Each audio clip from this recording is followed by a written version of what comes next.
Okay, so we're to the fourth aliyah of shoftiim, verse 6.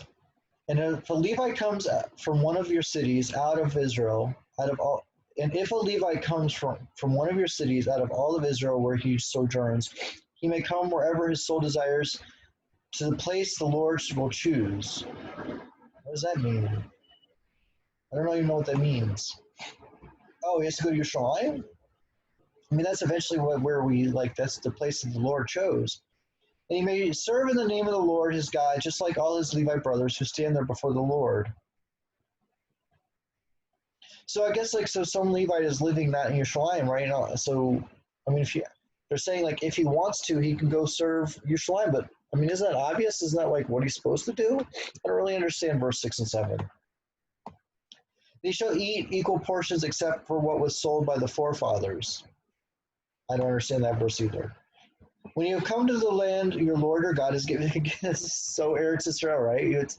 All this is only happening in Eretz Israel. So I mean, obviously Levites live outside of Eretz Israel, like, right? Even before the destruction of the first and second temple, we had Jews living outside of Eretz Israel in, like, Syria, right? And other places.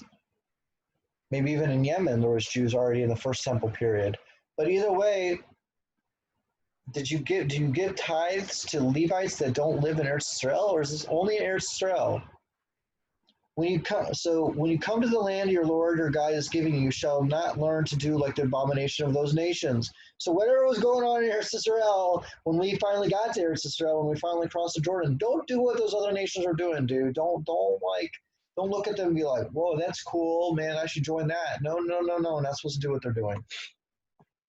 There shall not be found among you anyone who passes his son or daughter through fire, a soothsayer, a diviner of auspicious times, one who interprets omens, or a sorcerer. Now, wait a minute. Why do I really need to be told that? Do I really need to be told not to pass my kids through fire? Apparently, I need to be told that. Apparently, I might have this, like, I might, like, have this thing, like, well, like, hey, man, those goyim, they're like totally, like, putting their kids through fire. I should do that too. Don't do that. Don't do that. Don't put your kids through fire. Okay, or a charmer, or a pithom sorcerer, or a yadoah sorcerer, or a necromancer. All these little things, all these things that the nations are involved with, don't do those things. Whoever does those things is abomination to the Lord. Because of those abominations, the Lord your God is driving them out from before you.